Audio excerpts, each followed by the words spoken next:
Et voilà, bonjour et bienvenue à l'émission Kindoki Politique. Le Lotozal lundi le 25 octobre 2021.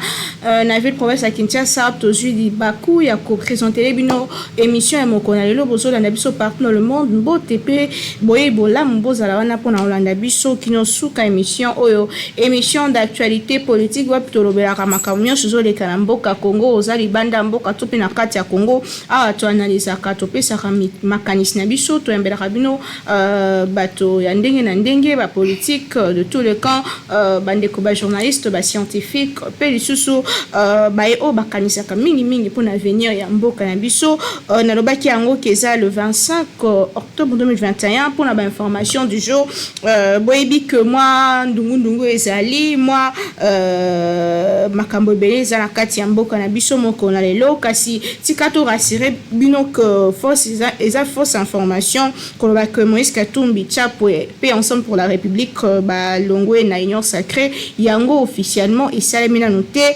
selon ba source proche ya ancien gouverneur ya Okatanga atalisi que gouverneur ya Katanga plutôt que bango balongwe na noté officiellement kasi baza d'accord pété na manière au makambo salemaki ndenge ba interinaki Denis Kadima ndenge chef de l'état signé qui ordonnance bango ba rejoindre ngambu ya équipe oyo basangani force sociale peu politique pour nako telemela o bango bazali ko benga bongo seni de politiser to soit seni au seni na maboko ya pouvoir. Et mokolo ya lelo toujours le 25 octobre ya mokolo ya lelo procès matata ponyo fongamaki yango ezali renvoyer audience nango ezali renvoyer au 8 novembre na 10h le temps ya kozwa interprète pour na film africain o azalaki cité na dossier yango ndeko moko azalaki wana il faut bazuaye interprète nde balobi que dossier yango to audience ezali renvoyé le 8 novembre prochain. Là les sous-soué ba kende na lobaki on est bandé que nouvelle coalition et botami entre Moïse Katumbi FCC Lamuka pe les sous CNC pour na koloba non na nouvelle CENI oyo bango bazali ko benga eza CENI moko politisé mais entre temps il faut que équipe ya monsieur Denis Kadima donc nouveau bureau ya CENI ba ko prêter serment mokolo ya mardi 26 octobre 2021 au tozali lobby donc bango ba prêter serment na bango na cour constitutionnelle. Pendant ce temps bandeko mususu bazo kende de part et d'autre pour na kosangana. Qu'est-ce qui va se passer suite Toroye bango mikolo ezali koya et le peuple dans tout ça nde mutuna na ngai le peuple dans tout ça. Lelo na cadre kindoki politique toza na monsieur papa Robert Kumunde na ninga ko benga ye moko ya ba mpaka ya lingomba union pour la démocratie et le progrès social na elongo tout sur la moi mingi sur l'avenir du Congo après ba événement nyonso oyo incursion rwandaise na est ale awa ba politicien bazoela ba poste na nazwaki te ba parlementaire kuna bazoke ko signer Babilo d'engagement, balimatique, on a quand apparemment l'homme politique est beaucoup plus pour lui-même. On les a avis l'homme politique congolais, il est beaucoup plus pour ses intérêts, na place base pour les intérêts du peuple. Pour tout le monde, c'est fixe pour les élections ou rien. Mais seulement personne n'en parle, la vie sociale du Congolais, la vie au Congolais obika courant mai ezate makambo belenzala nyonso wana en tout cas ezoloba mate mais lelo soki lobika kama élection au moni bactère politique wala za ba tendance nyonso ba telemi ale makelele bandi papa Robert Nkumbu mbote na yo mbote journaliste bonne santé ouais tozali malam lelo création et force sociale peu politique de la nation pour une CENI véritablement indépendante et botami wapi ba ndeko basangani Lamuka tomoni FCC tomoni ensemble pour la République apparemment il doit se sortir à la pemeni bozo banga tendeni boyambaki sango yango wala mutuna liboso sango ni sango ba créer union sacrée ba créer opposition républicaine ba créer ni non wana ezali nga nazali moko ya IDPS naza na expérience na biloko wana nazozela nayoka déclaration finale na bango mpo nayokaki basignaki communiqué eza déjà communiqué wana na charte na bango nayoki nanu te charte union sacrée mpe monana te ti lelo union sacrée ezali un corps électoral te ezali regroupement politique te ezali ni parti politique te ezali bato bayaki mpo basoutenir baidée ya président de la République vision na ye pour le développement après sa scission avec l'FCC caché. Il a appelé les gens qui ont voulu faire partie, soutenir la vision de développement. Ils ont adhéré à la vision. Donc le président a bien une union de bonnes intentions. Les partis politiques étaient, les regroupements politiques étaient. Mais il faut que tout y ait pour biso tango to bandi bitumboyo tout ça qui dans il sort et allié union sacrée de l'opposition radicale. Hein? Na to longwe buana to komi union sacrée de l'opposition et de la société civile Isoras. Bango basele logoni. Mais apparemment, l'histoire réseau s'est répétée en 2018. Tout le monde a qui renseignement et opposition et bandé kabouende ti black pe basangani ti lelo opposition qui na base. Lelo base na opposition ezate. Yo kate maman. Opposition qui na base. Opposition bandit avato kende na dialogue intercongolais. C'est là qui opposition non armée. Na opposition armée, c'est-à-dire les belligérants, Kabila, na bato ya Mandoki, na opposition non armée, oyo pilotée par l'IDPS. Petango, bango ba côté na gouvernement, il y a transition, biso totika libanda. Hein? Et nous avions continué à faire l'opposition radicale. Et bango na moni, baye kuna basantu basangani na ndoki. Oh, ndoki nde nani? Oh, wewe ndoki de ndoki Kabila de.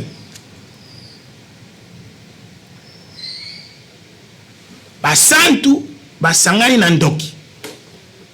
Mendeni ni mosantu akusangana na ndoki. Kepozo makasi ufo banga bango ya po bazala ngamba. Te nazo tuna te ozobona de ke likaboko ya malamu ndoki na mosantu. Bakuva na ndeni.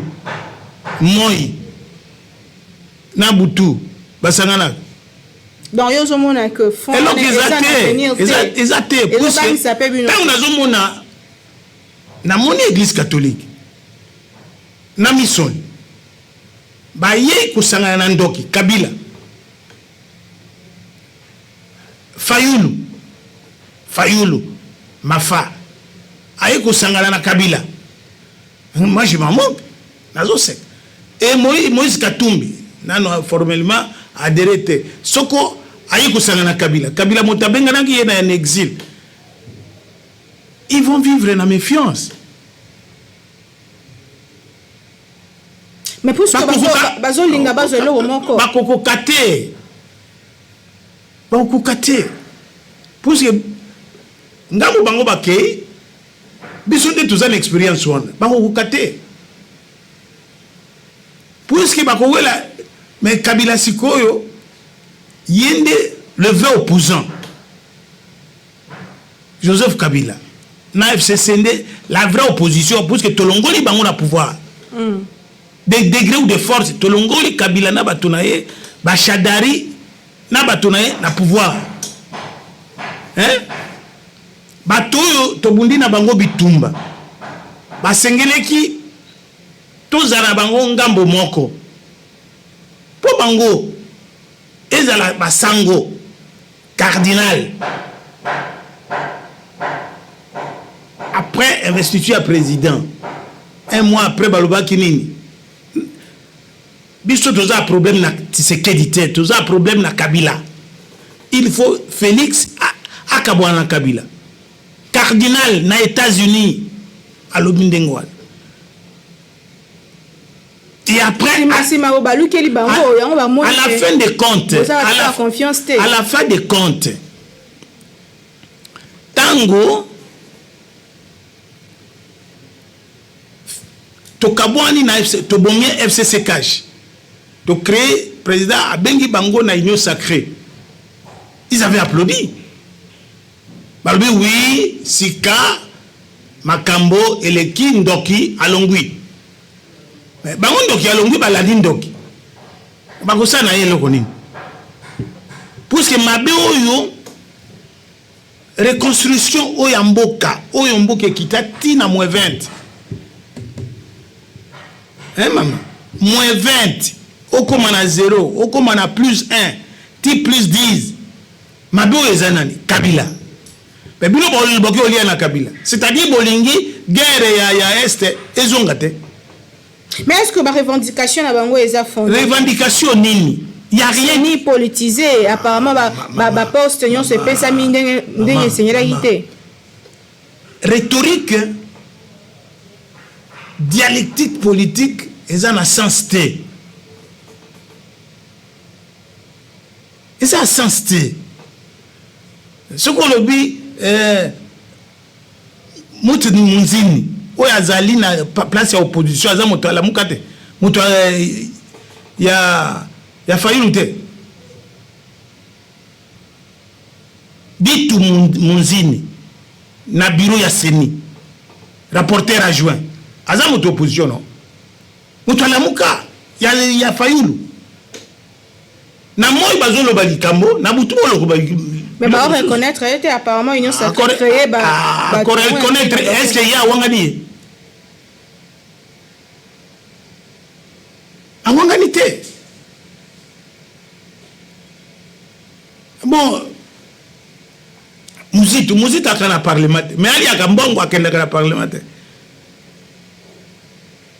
basa batupam basa bato moko tinate politiquement ils ne sont pas mis. Bazo lukambongo ndenge yo lobe oui makambo ya mokili bango bazo wela ka pouvoir na mbongo oui déjà le ko la ba muzito bango ka te apparemment ba politiciens baza bango nyonso bo non bisote mama tango bisoto to boycotter tout après Saint-Cite il dépasse quota à aucune institution depuis Saint-Cite. Alors aujourd'hui, on est vers l'élection, petit à petit, c'est beaucoup plus déjà en 2023 élection, UDPS, Yemoko face Yabato Nyoso, Bato Banani, Bavotaka élection, Bavotaka Bato, c'est sûr, il faut un discours. Mais tant que vous Kende, Nandoki, Nabasanto.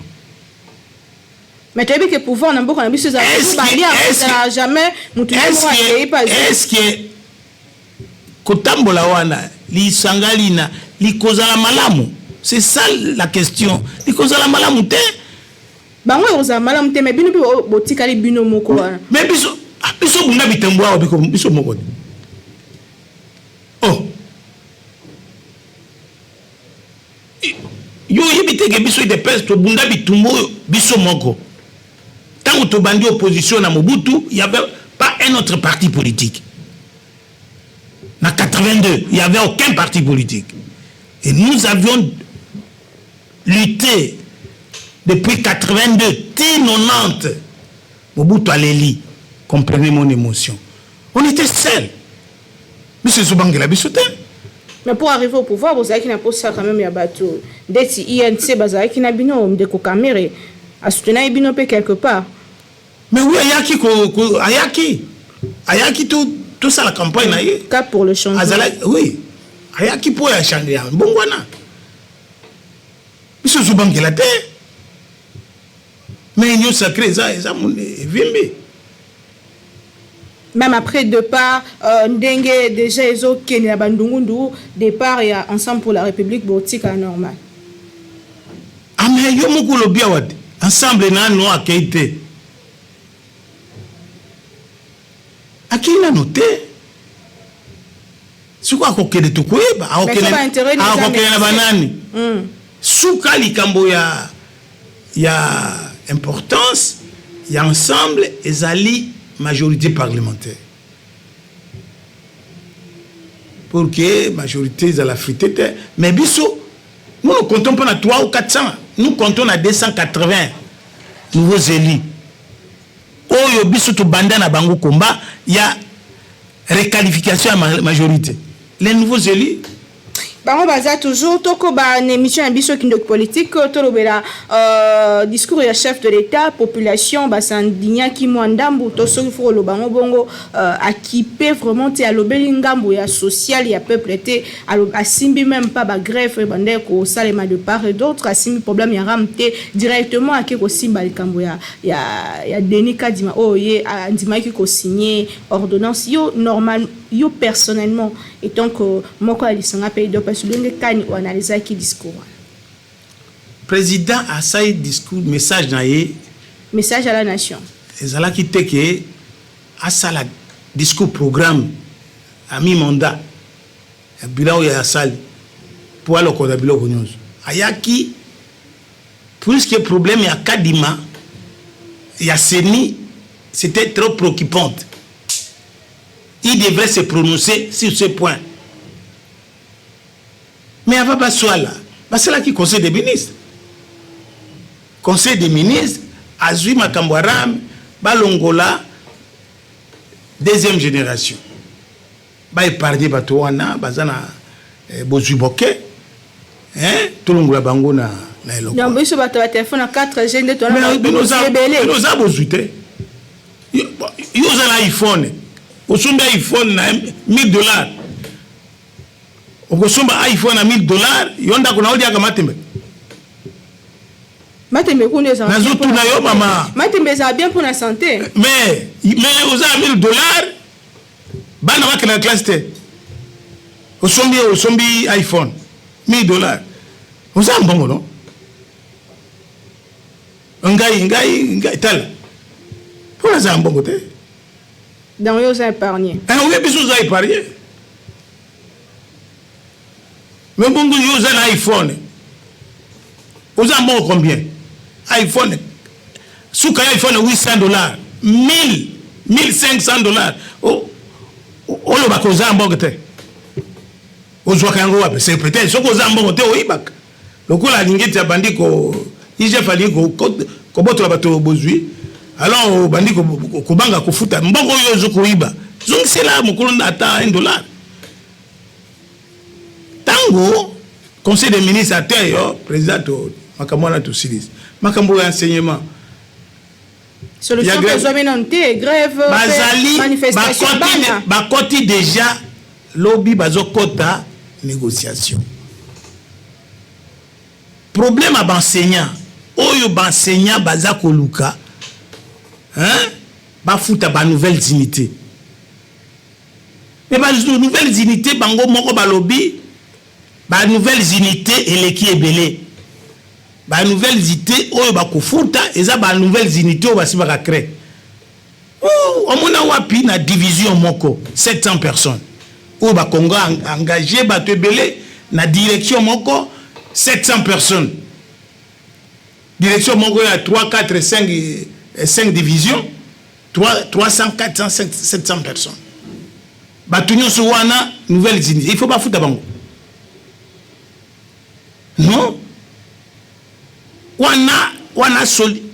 Ata augmentation ezalité. Ba enseignant ba lobby, ba foutre d'abord, ba nouvelles unités na bango balia. Pour ba moni passer au moins 6 ans. Mais le côté, ministre il y a enseignement primaire et secondaire après ce programme bandimi bon président beaucoup na exercice il y a bangoté pour makambo il y a élection et tel gouvernement c'est hautement politique. Et le président devrait se prononcer là-dessus. Parce que peuple mon père, balingaki bato bangonde balingaki ko bebisa ba élection ezala matin. C'est pour ça qu'il s'est prononcé. Ba élément nyoso wana mususu ezali ya gouvernement. Gouvernement doit solution. Michel Samba Moussa Naïdi. Quotidien des Congolais, il Samba. Il y a des moutasimbi gestion en boca. Il faut une solution. Il faut président là à Moussa Naïdi. Toko ba émission qui ndoki politique ya mokona lelo ba grève de part et d'autre to mona ki SCPT ba tout ça la grève bana pe ba manifester qui apparemment ba grève ba mouvement de grève ezo continuer et belé coup de koleka na tango ya obino boloba ezaki ki tango mabe lelo union sacrée na pouvoir pourquoi ba grève de part et d'autre comment on analyser? Oh maman, grève c'est droit non? Grève c'est un droit. Mais ma manifestation la manière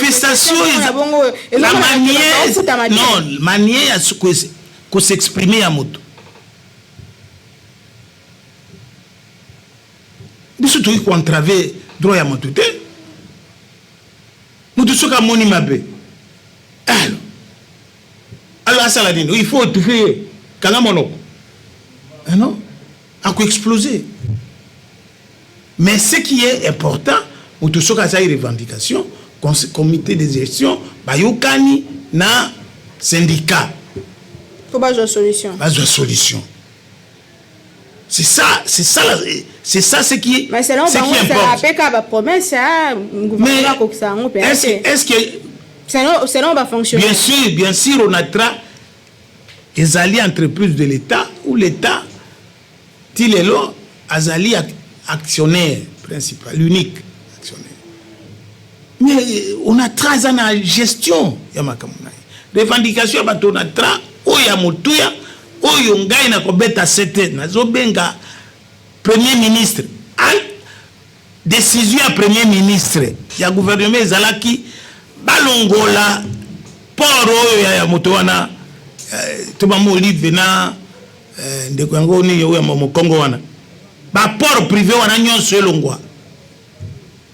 Et bango pe mbato na tra ba bongisa pe ba installation na bango ba installation on a tra ba port wana ba dépôt wana comment biloko ya ba dépôt ya ba société ba bongisa flotte na bango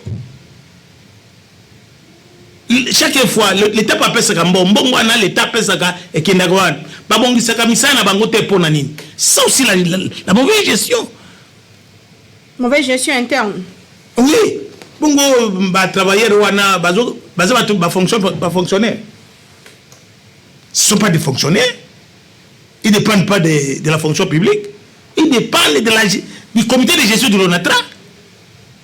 C'est pour cela nous demandons une fois de plus la justice rapport à ISF à utiliser. Bolingi ISF Makas. Mais oui, puisque les alliés et là quoi pesi nguya po batika moibi na makamaram moibi makamaram bon ezo bima chef kunate ram po etalisi mandoki côté na bino te ram ezali eza détournement te ram lokola a PTC ezali service public de l'État ba ko sala yo audit ba ko sala gouvernement te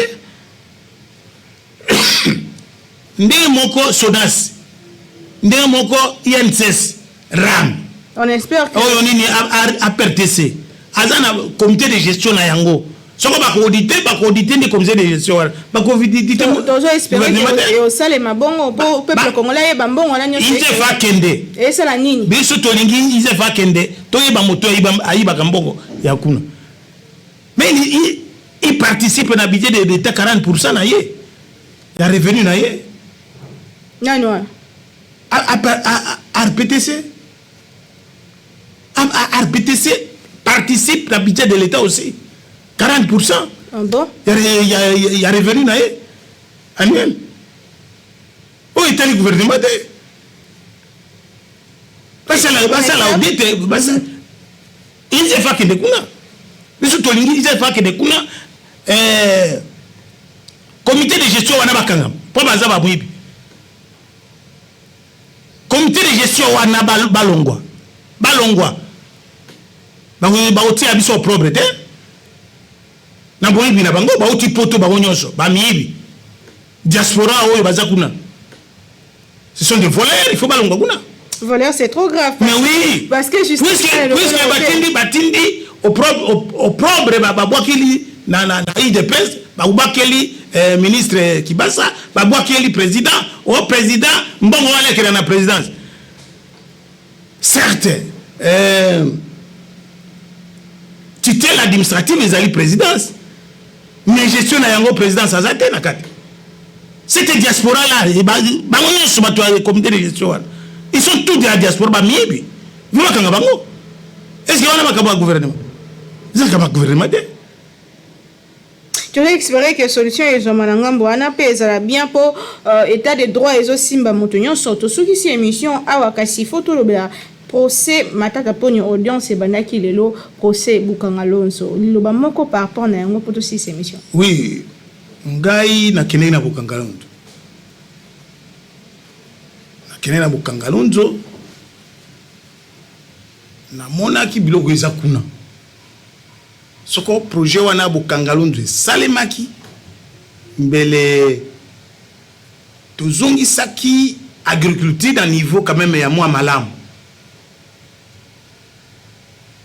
nalalaki 2 jours mais biloko na kuti kuna mai lotiliki mai ya moto mai bazozwa na ibale wana ya Kwango courant ezo utakuna micro barrage courant 24 sur 24 heures mai propre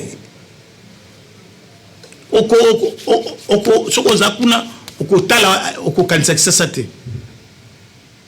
mais matata na mondial wana ye wana gestionnaire wana mondial il faut bakanga ye na ina matata bamibi justice il faut bakanga ye puisque balei mbongo basali eloko te présomption d'innocence bakanga bango puisque ils fa sala contrôle non et pas dire ba convoquer bango tolingi justice c'est ça musala puisque justice botika complaisance botika pe ko kanga bato bikanga kanga bokanga bato amiyibi wana bokopesa IGF alingeti musala na ye kozana litomba soko bino bozo sa eloko te mais ezaka début à procès il faut procéder landa mais quand tu as okaki que masango ezo pona Bukanga Lonzo ndenge ni okozwa ngo ezate ezoya kasi même les 5 ventes ekobanda akofungola na magasin ya Pascal na matete bango baza ba dépôt na bango ba point de vente na bango ezali kasi wana ezali certain ti bonne année masangu ya Bukanga Lonzo atubakolia ya tolo espérer pe que na biloko ba ke okita pour population zo koba kolela tout ce qui na émission Kindoki politique alelo awa papa kumu Robert merci na ndenge ndima ko na émission merci mingi. Et c'est awa émission Kindoki politique ya mokona lelo tozo espérer que nyonso elobami awa e kotina matoi ya bato basala ka mosala bato baza na esika ya kozwa ba décision ya malonga pour que mboka na biso etambola Congo eza na posa et décoller développement ya parce que apparemment depuis un certain temps to sala makambo esika moko eza malamu te il faut que to avancer ezaki Kindoki politique il y a le 25 octobre 2021 on a zaki nese omi représenté bino bolandi biso na kati ya démocratique du Congo na Lubumbashi merci mingi bolandi biso na Goma bolandi biso na Congo central bolandi biso na Congo bisika bolandi biso partout dans le monde libanda ya mboka pe bande kona biso ya diaspora merci mingi na ba conseil na bino en tout cas on est ensemble toujours na pona ko soutenir mboka na biso et kende liboso tokutani très prochainement na édition mosusu toujours na souci moko ya ko servir bino tika ete nzambe abenisa repli mokati du Congo mabele ya bakoko na biso.